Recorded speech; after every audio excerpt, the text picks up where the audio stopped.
It's no secret that this ever changing landscape, whether it be business, marketing, AI, has got us all a little frazzled. We want to know kind of where we stand within it all. Do we have the capabilities to navigate it? And when we approach our audience with the authentic self, what exactly is that? What is our story? What are we telling the world? And a lot of times we don't know because we haven't been able to reflect on our journeys and understand who we are as people in order to bring that to our audience and the market.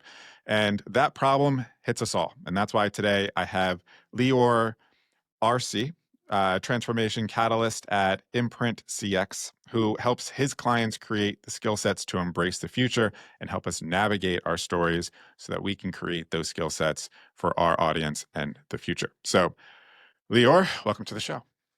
Well, thank you very much for inviting me.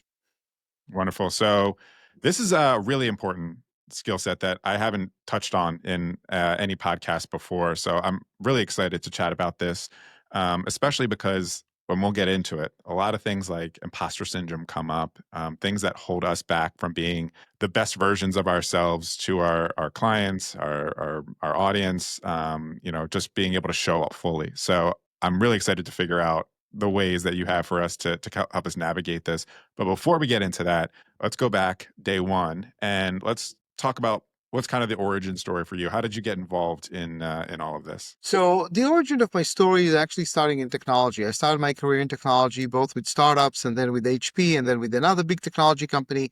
And very quickly I realized I'm selling technology solutions out there, but really what I'm selling to people is change management, because each time we introduce a new technology, they need to change. They need to change their processes. They need to change their operation. They need to change their strategy sometimes.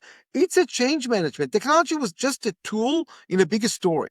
And when I saw that clients were resisting, and oftentimes they'll delay the decision around technology, they'll postpone it, they'll procrastinate, whatever it wasn't because they didn't have the budget, it's because they were afraid. And I realized that they're stuck in an old story which doesn't allow them to face the reality of the future fast enough to take advantage of the technology properly. So I started there.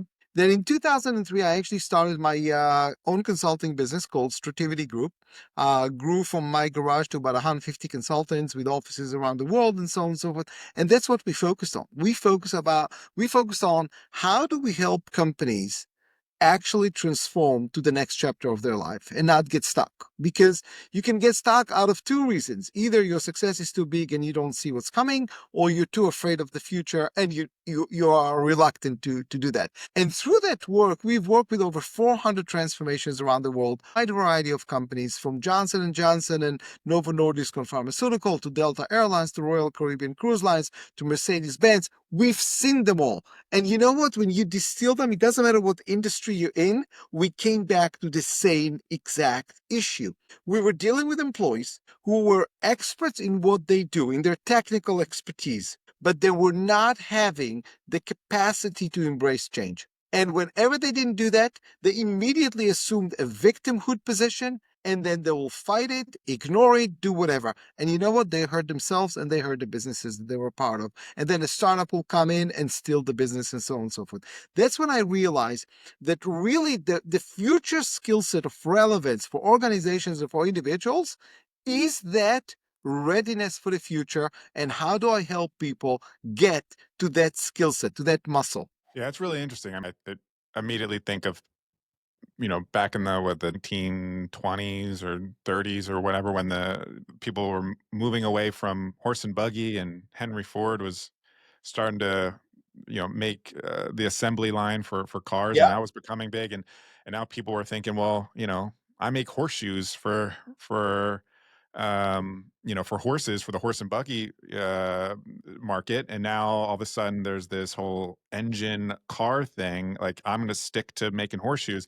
And even now where we see AIs coming out, and there's a lot of copywriters who are like, well, my whole thing is that I can create content for you, but now there's a machine that can do it. So time and time again, we go through these phases of just transformational technology coming out and people needing to evolve, evolve or die, if you will. So So I'll give again, you, Dave, if you want, I'll give you a couple of fun ones just to kind of please. get your audience a little bit more excited about it. So the first car was invented in 1886 in Germany by Carl Benz, the owner of Mercedes-Benz. the king of Germany, the Kaiser Wilhelm, actually stated that he preferred horses over cars, so he's not going to do that. The founder of IBM claimed that their assessment is that there is a market potential for 5 computers in the world. That's it. That was IBM's assessment. When the car radio was issued, it was actually taking 30 years to be approved to be used in cars because people were afraid that it will be distracting the driver, so nobody used that. When diapers, disposable diapers were issued, mothers were feeling that they're not good mothers because good mothers should really clean the cloth diapers and so on and so forth. And here's my best one. Each and every one of us is entering an elevator and pressing a button, and they think that's just fine. In the 50s, people refused to do that because that was the time that the attendant in elevators was removed. And people's like, I don't know what to do that. I don't know which button to press. Like, these are things that we are like taking for granted today. But at the time, people behave in the same absurd way. And we do that all the time because we take a victim position as opposed to embracing and asking the question, what else can we do with this? Well, let's go back to because you mentioned early days, you started to see this as being something that was an issue. Without, I know there's confidentiality, but is there any examples you can give within your experience that were like, wow, these people did not embrace change and it came back to bite them in the ass later? There's so many examples. I'll give you just an example without the name, but just the example. So, major bank invested in digital tools like apps and so on and so forth, self-service and stuff like that. The bankers communicated with the customers, don't download the apps, they're gonna fire me. So the bank, like a bank, putting KPIs on people. It's like, oh no, we're going to start measuring every branch by number of downloads of your customers in that branch. So they again adapted themselves in this mode, and they said, download the app, only check your balance, but do not use anything else because they're going to get me fired. So again, people are adapting to reject change in so many ways. And then I remember doing a focus group with a couple of bankers, and one of them said to me, "Sir, I am guaranteed, if you're going to guarantee me that I'm going to keep my job, then I'm going to be willing to use this new iPad that they gave me. But if not, I'm not going to use it." And I said, I'm willing to guarantee you that you're going to lose your job if you're not going to use this iPad. But let me ask you, ma'am, a question. Where were you working? And she said, I work at cashier. Now they shut down the cashier and so on and so forth. And I said to her, ma'am, you look like you've been here for a while. So I bet you when you started, you didn't even have computers. You probably had this abacus with those, with those rows and stuff. And then they gave you this calculator with the paper strip. Remember that? That was huge, huge with the paper strip. And then they put a desktop, a computer on your desk, and now they give you iPad. And let me tell you something, man. The same way that the abacus didn't define you, so is the iPad not defining you. There's a difference between the purpose that you're serving and the tools that you're using. But that bank was ready to lose a lot of customers because their bankers could not adapt to what are we going to do? What is our way here? And so on and so forth. And I can show you case after case after case. Kodak was amazing in what they've done until they lost it altogether. You want to talk about the technology world? Let's talk about Sun, Compaq, and a whole host of other companies that were at the top of their business. And then they lost it because they were so ingrained in their success and they believed, in the book, Dare to Author, I describe a study that was done in Harvard called The End of History Illusion. So let me ask you, Dave, a question. People who are 18 years old or people who are 50 years old, which one of them are more open to change in your mind? You said 18 or 15 or 18 80? or 50? Yeah. Open to change. I would say 18 then. That's what everybody assumed. That's what Professor Gilbert from Harvard actually assumed. He found out that both of them are equally as resistant to change. Why is that? He called this the end of history illusion. Somehow, as human beings, we tend to believe that all possible changes have taken place until today, whatever today is for us in our age, and the future is just going to be as, smooth sailing and no changes are going to come. And we actually adapt our behavior that way because when change is coming, we're denying it, we're dismissing it, we're belittling it, or we're ignoring it altogether. And that is at the heart of the issue. Change is coming, and it's not a question if the glass is half full or half empty. It's a question of how do we fill in the glass? What do we do in order to embrace it? And that's the skill set that Dare to Author was authored to help people with. What's the the reason behind people's fear of change? So you can look at it in a couple of ways. First, I think we're programmed from a very basic level A to assume the easy way out. So we're not gonna assume the hard work unless we're going to see a story that helps us envision a better future. Second, the fight or flight instincts that are built in us are looking at any change to the routine as a pattern disruption that we need to work on. Third, in our lives, we haven't seen a lot of change. Change used to be like one big event and then we go back to relax. And then that one big event and then 3 years, nothing happens. That's not the case anymore. You know, so we used to run it as small sprints, and now it's one big marathon, and our muscles are not used to it. From an emotional standpoint, from a physical standpoint, those fluctuations are now faster and higher, and our bodies are not used to it. I mean, think about it. 20, 30 years ago, one big change and that's it. You know, we used to say, okay, Windows 95 is coming. Okay, we update to Windows 95, and then for the next 5 years, nothing is changing. We've got quiet for 5 years, same solution. That's not happening anymore. So from a personal and human standpoint, we were trained for routines. We were not trained for constant change. And that's a new muscle that we need to work on. It's interesting. Even we bring up kind of the software side of things and apps and common websites that we go to. I remember when like Facebook would introduce a new user interface or something, and the internet was just in a tizzy because it just wasn't the Facebook that they knew anymore. And they didn't know how to access certain things and whatnot. And then you give it like a couple weeks and people were fine about it. But we were so much more. It feels like hundreds of years ago, as you're saying, our habits and routines were pretty minimal, right? Like go out, farm, come back, tend to the family, go to bed, wake up, do the same thing. Now we have apps and cars and softwares and routines that take us out of the home and in our cities more often. So any slight change and our entire world's collapse. So it's interesting. So one area too I want to talk about is kind of the way that we can reflect on our story to really and kind of author our story to Yeah, help us be able to cope with these sure. changes and or approach these changes with a little bit more confidence. You talk a lot about making sure that the importance of authoring our story. Kind of give us some understanding as to what that means. Sure. Let me start with a small story for you. So I'm walking, minding my own business in the middle of Manhattan in New York, and a guy approaches me out of nowhere, gives me a big hug, and says, Lior Arussy, I am so grateful to you. You inspired me. You changed my life. And because of you, I got divorced. And I'm like, what? What? How did you get divorced from me? Like, I attended your speech and that inspired me. I'm like, my speech was about customer experience. How did you take that? Like, he told me where he heard my speech, and it dawned on me after we finished this interaction. I'm like, people hear what they hear. It's not what I said. It's what they hear because that conditioned with their stories. And I remember during COVID, a lot of clients came to me and they said, Lior, this is a disaster. We don't know what to do. And I said, let's talk about your emotions for a second. And they said, it's unprecedented. And I said, well, if actually it's correct, here's the problem.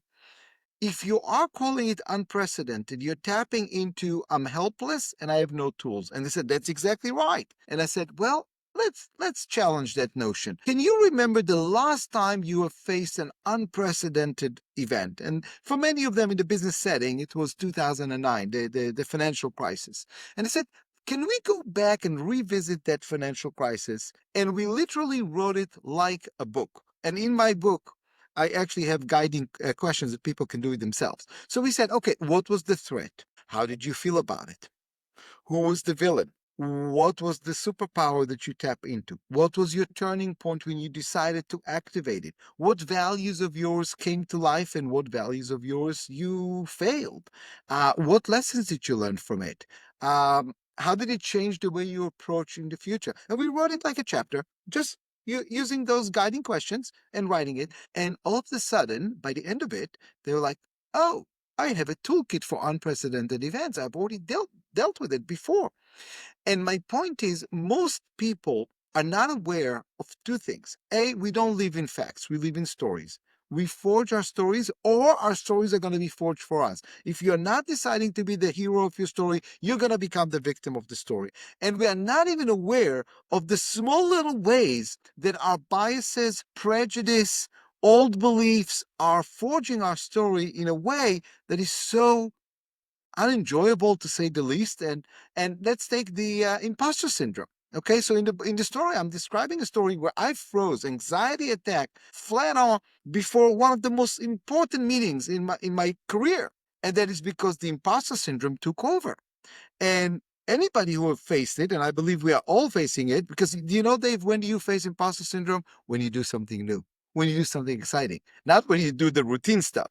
If you just repeat yourself, there's no imposter syndrome. You've done it a million times. It's when we stretch ourselves. It's when we grow. It's when we're supposed to be enjoying something amazing. The anxiety of the imposter syndrome will take over. And even if we've been successful, we'll be like sitting there constantly anxious. What's going to happen? That's an example of what happens when you don't author your story.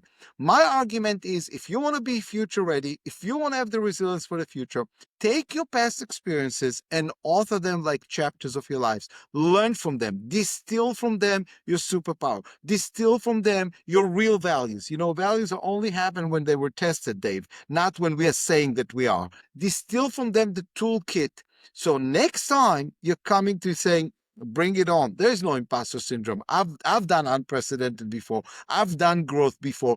I've done stretching before, and I can do this one as well. Do I have butterflies in my stomach? Yes. But am I imposter? Absolutely not. And I'm going to enjoy this. So the power of authoring your life story and building those chapters is to make sure that when you are stretching, when you are growing, when you are daring, you're actually enjoying it. I love this idea. And one thing you said there too was some people look at times where they've been met with a problem, resilience, or a problem, or something that's kind of knocked them down. They're taking a loss. Some people stop there and say, "Well, I am now a victim," and they just live in victimhood. And other people, sometimes when that happens, something snaps inside of them and they go, okay, how do I become the hero of this situation and come out of this and overcome it so that there's a second part to the story, right? There's bad things happen to us. We go out of business. Failures happen. We lose the big game and we can live in that forever. And if that's where you want your story to end, then you will be the victim. But if you want to be the hero of the story, there's that second side of things that needs to happen. That second part of the story. Um, I love that concept. And the other side of it too being, I love what you're saying around, yeah, just like focusing on what you've done in your past to kind of provide the confidence in the thing that you are looking to achieve here. You started to talk through a few of those steps. It sounded like there was kind of like a story template, if you will, as to the things that we need to focus on. Can you walk us through what those things are? Sure. So again, as I said in the book, there is a more formalized way to do that. Every chapter has guiding questions because we want you all to look at it. So the first part of it is the framework, the chapter framework, which is, let's identify the threat. What was the moment of threat? What were the emotions we were experiencing? How low did we go there? Who was the villain in the story? Okay. Then what was the turning point where you shifted from being the victim of the situation and said, enough is enough, I'm going to take action? Which action did you take? From the actions that you took, what worked, which is usually pointing toward your superpower, your way of dealing with that. After activating your superpower, what did you learn about yourself from a value system? So which values of yours came to life and shown, and which one maybe you didn't do so well? Okay. And then what are the new insights that you're taking from it? Like, as a result of going through this experience, what do you know about yourself? What do you know about your ability to deal with things? And then from there, okay, here's my 5 steps to dealing with unprecedented events next time. So that's the big framework. Then we go into details. Details, for example, let's say you talk about the superpower, okay? There are a variety of ways to deal with it. Some people will deal with it like, give me the facts, let me work on it. Some people are using humor. Humor is the way that they diffuse some of the pains. Some people need to talk about their pains in order to diffuse them. So I'm giving people like 6 or 7 or 8 different ways to look at what is your personal style? Okay, because it's not a one size fits all. Then we go into words. Which words do you use to actually describe the situation? Are they results oriented? Are they emotional? Are they blaming? We talk about cynicism, for example. Using a lot of cynicism is not healthy. We think it's funny, but it's not really funny. It's basically developing and nurturing an attitude of why bother, nothing will change. So are you mindful of the words that you're using in order to do that? So framework of a chapter, and then the building blocks underneath that, the style, the approach, the words. We're breaking it down so people become more and more mindful about how they craft their story and what choice do they have to craft a story and a chapter that will be much more powerful and will lift them from what I call average performance to exceptional performance. You'll never reach exceptional performance unless your story is authored by you. Exceptional performance is when you're creative, when you're leading, when you're authentic, when you're caring, when you're thinking outside of the box. These are personal outcomes of authoring your story. If you do not, you just default to hiding behind excuses, hiding behind processes, hiding behind average and mediocrity, and blaming the world. Now, is this one story, or are we creating multiple stories of maybe multiple times that we've had to be resilient? Multiple stories of multiple times, every part of our life. You don't have to wait for the unexpected events. Okay. People in previous interviews asked me, but if somebody got fired or somebody got, God forbid, some kind of a disease, they don't have any control over it. And I said, you know what? You want to talk about not having control? Did your parents ask you if you want to be born? Did they consulted with you about where to be born? Did they consult with you about which school to send you? Heck, life is full of unexpected stories. Life is what happens when we make plans. So get used to the fact that we need to develop this new skill set. But it's chapters because Dave, after I kind of teach people in the book how to craft the first chapter, then we'll start revisiting applications. So how do you apply it to personal life? How do you apply it to leading your team? How do you apply it to sharing stories with others in order to lead them? How do you apply it to the child within you who have scars from the childhood that maybe need to be revisited because those scars are now meaning different things to us after we've built some capabilities and confidence, and maybe we should not let those scars lead us all the way to in an older age. Are you developing stories in order to share them with your grandchildren, or are you developing stories that will actually help you build a better future? Because I don't know if you know that, but the Guggenheim Museum in New York was designed by Frank Lloyd at the age of 92. The famous Monet water lilies that everybody loved, he painted them in the age of 80 plus. Like, you don't have to be stopping. If you build your stories as experimental innovator and not as a conceptual innovator, I talk about in the book, then you can keep on building. And every one of those is just another chapter that getting you to a better place and a better place and a better place. Yeah, I love this idea of using reflection and really creating the narrative to become a better leader, to show up better in the workplace, and just internally having more confidence towards change. And another part of this for our audience is storytelling for the benefit of content creation as well and to your audience. So we're a lot of personal brands, solopreneurs, coaches, consultants, agency owners who usually we want to talk about our offers and our products. Mhm. And the big part that people miss is giving the origin stories that led to you being able to craft that service offer unique method. And this is why I have this format for the podcast, and why part of my services with my clients is to help give context. In the beginning of the podcast, I like to dive into the origin stories. What led you, what experiences do you have that led you to have the credibility to provide this information to the audience or to your individual audience when you're trying to sell? People feel more confident and connected to you when you've given thought to the stories that molded you into the professional you are and give you the credibility to provide those services. Because one of the biggest things, again, imposter syndrome, like I love the service I provide and all that kind of stuff, but at times when it comes time to sell it, you can be hesitant. But if you really reflect on, you know what? I'm the only one who should really be selling this offer that I have because I've crafted it around all of my personal experiences. You can show up on that sales call in full confidence. It's the same way of like you're talking about you're taking the stage and you're feeling a little bit imposter syndrome. It's like, yeah, but if you were to go reflect on, I'm the only one who should be on this stage right now because of what I've been through. Same way results in sales and marketing and content creation. Do you have any additional thoughts or insights on how we can translate this Absolutely. into content? Especially in a world where we are so transparent. Okay. My best advice to salespeople is stop selling because your mindset is to try to force the other person to buy something that you are not sure they need.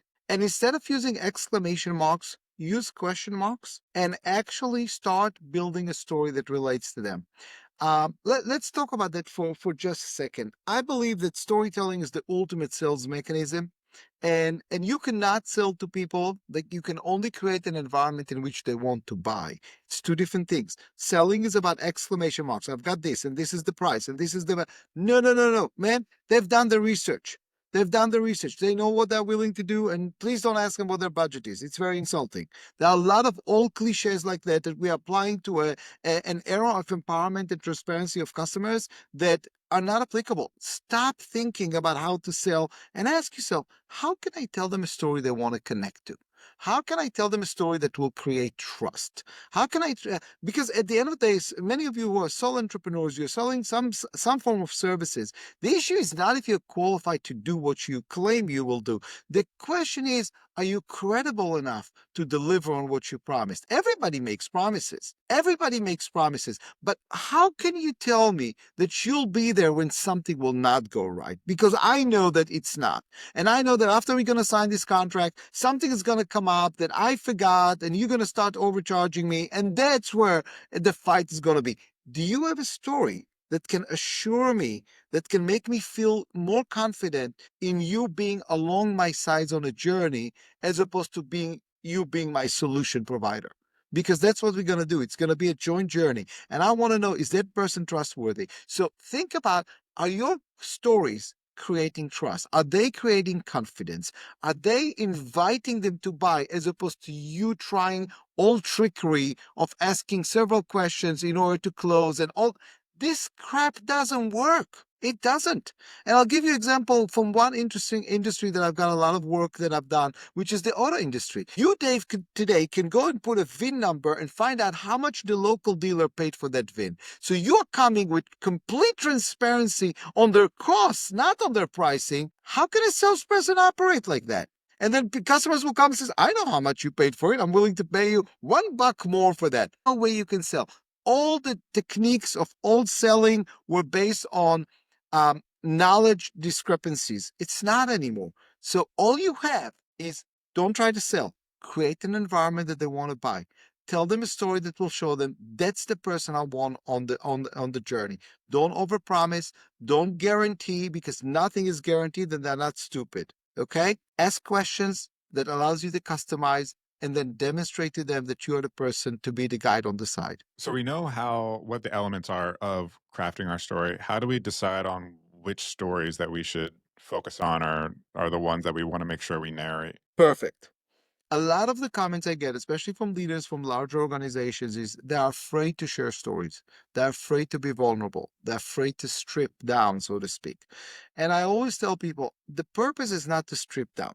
Authenticity doesn't mean that you need to be, naked in front of your customers. You need to look for stories that will activate the actions that you want on the other side, be it your employees, be it your partners, be it your suppliers. Find the questions that will activate. Start with, what am I trying to activate? And then work backwards to say, okay, what experience in my life can be relevant here? What experience can demonstrate? So I'll give you an example that I use, okay?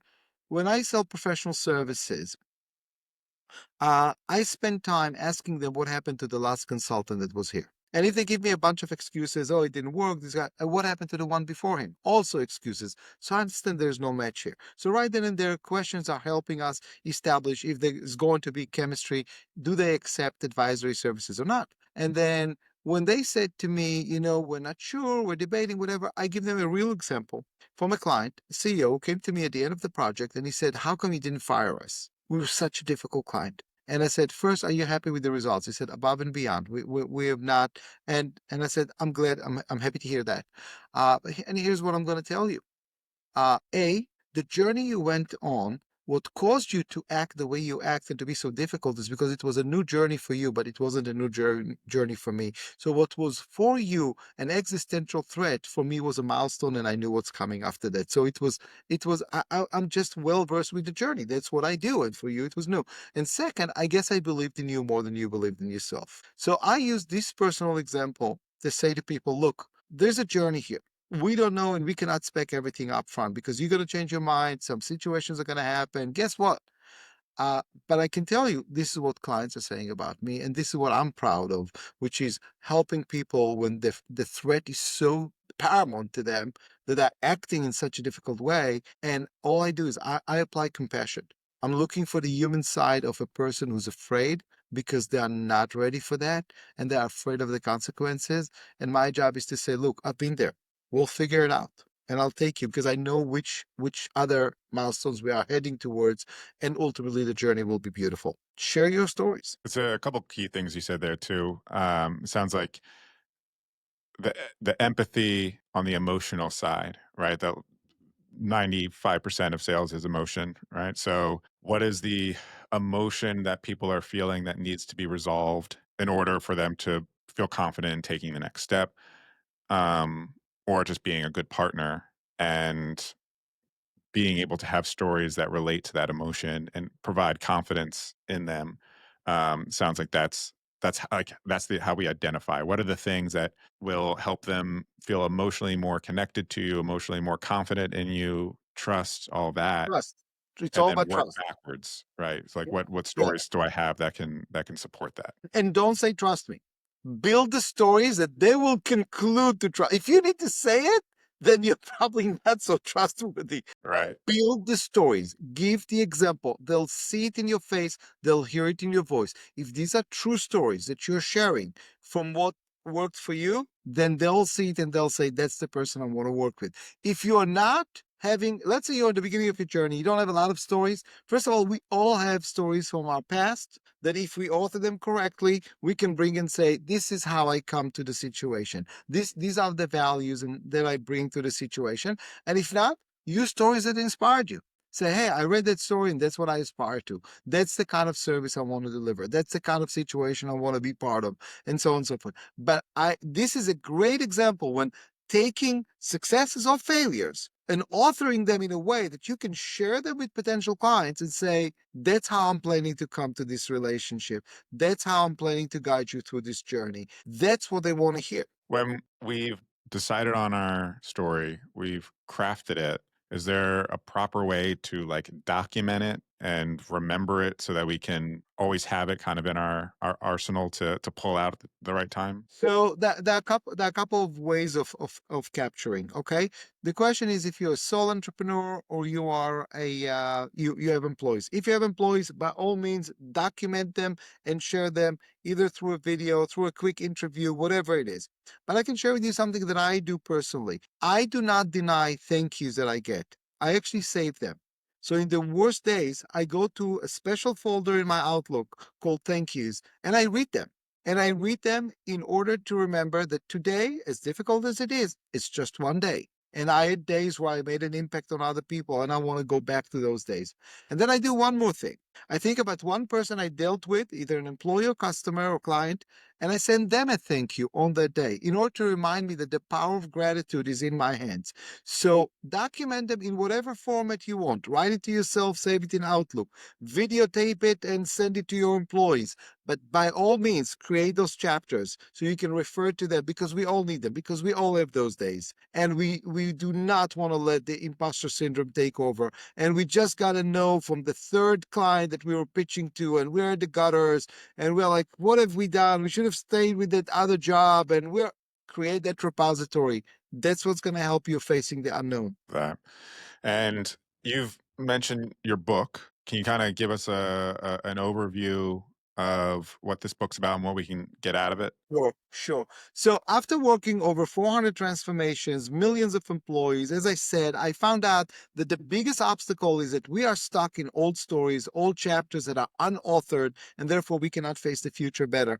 So the book called Dare to Author, Taking Charge of the Narrative of Our Lives, it's available, on Amazon or wherever, is divided into three segments. The first one is why author? And I'm showing variety of biases and prejudice that are shaping our story today in a way that we are not going to like, that we're not going to enjoy. The confirmation syndrome, yeah, good news, bad news syndrome, the gratitude denial syndrome. There's a variety of them that if you read them, it's like, oh my gosh, I'm doing this. Like it's really authoring my life story because I'm not doing it. Then the second segment is how to author. We talked about the prompt questions and the step by step and the words and everything else. You got several chapters just on how do I do this with a single chapter. And the last one is we call it author now, which is how do I apply it to personal life, to motivating my team, to leading people, to old age, to the little child within us. So different scenarios that you can start applying. Now that I have those authored chapters,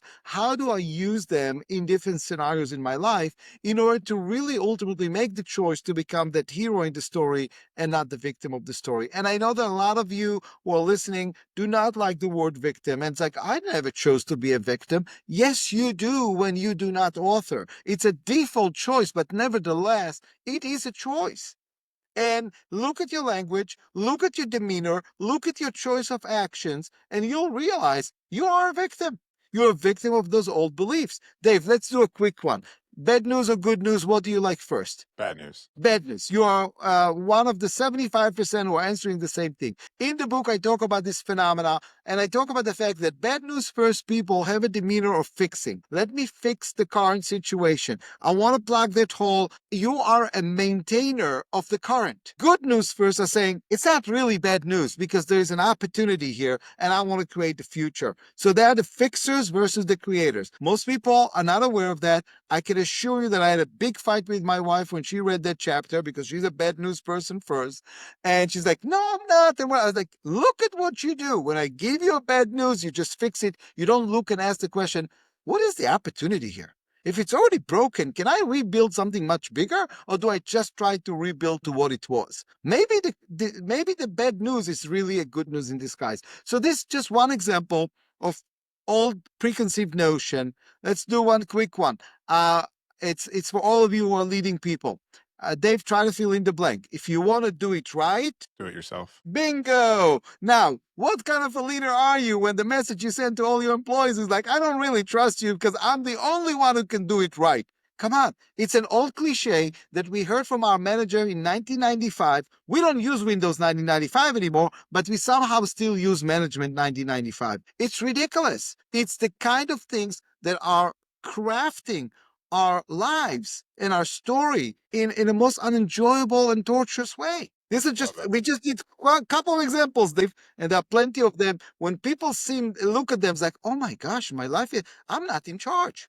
It's all this prejudice. It's all these biases. It's a subconscious thing that's just been kind of, When whether you it's do our not, own correct, fault or externally given to when us. you do not choose and say, I'm going to be the hero, it doesn't matter what, the answer is within me. And the way to find the answer is to author the old chapters. Where can people go to find this book? A book is available on Amazon. They can also go to liorarussy.com where they can find tons of new articles. There are articles about AI and the impact on customer, the impact on sales, the impact on marketing.